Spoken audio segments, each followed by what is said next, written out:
On le sait, il n'est jamais simple de comprendre ses congés. Bonjour à tous.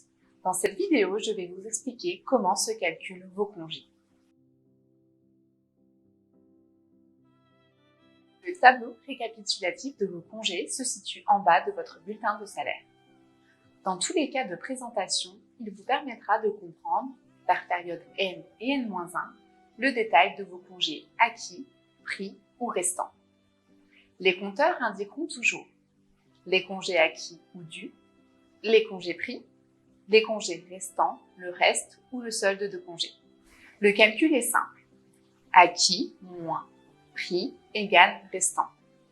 Les tableaux de congés peuvent prendre plusieurs formes, comme celle-ci. Qu'est-ce que la période N et N-1?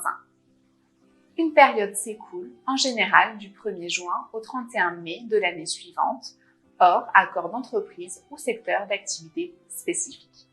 La période N est la période de référence en cours, c'est la période où se cumulent vos congés chaque mois. La période N-1 ou CP N-1 est la période de référence précédente.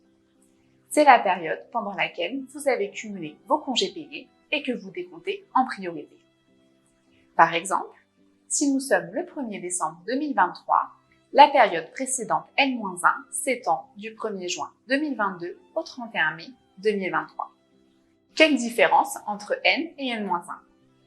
Si vous souhaitez prendre des congés, on déduit en priorité les congés du solde N-1 s'il est positif, puis le solde N s'ils sont acquis.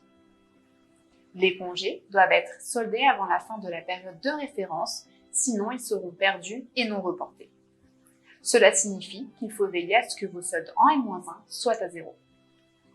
À la fin d'une période, soit le 31 mai, le solde cumulé en CP N sera basculé en acquis CP N-1 le 1er juin.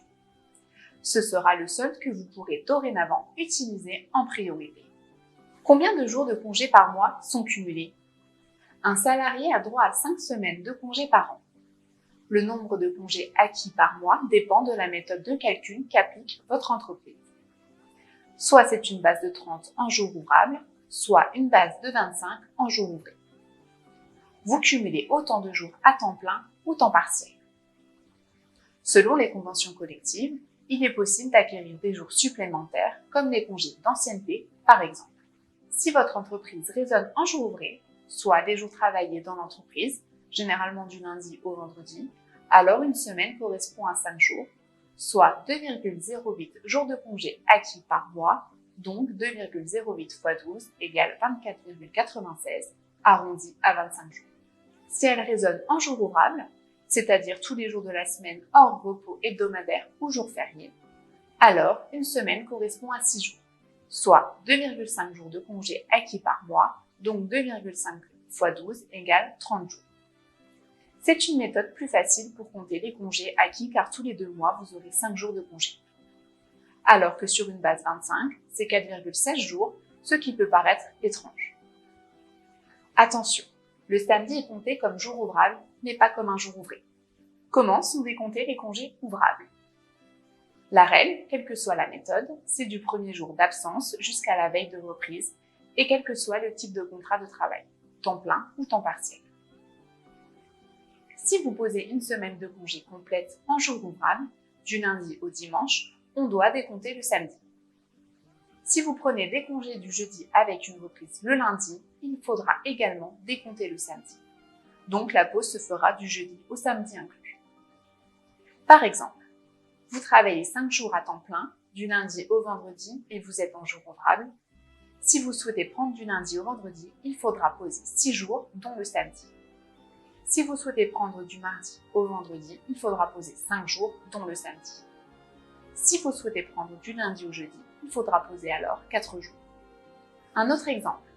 Si vous travaillez à temps partiel du lundi au mercredi et que vous êtes en jour ouvrable, si vous posez du lundi au mercredi, alors on décomptera 6 jours ouvrables.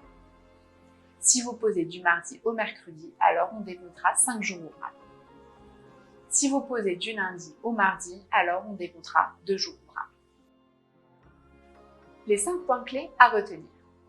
Vous cumulez 2,08 jours en jours ouvrés. Vous cumulez 2,5 jours en jours ouvrables. Prenez en compte votre solde de CP N-1. Posez vos congés avant le 31 mai. On compte les samedis en jours ouvrables. Vous savez dorénavant comment calculer vos congés acquis et votre solde disponible. Merci d'avoir regardé cette vidéo. N'hésitez pas à vous abonner. À bientôt!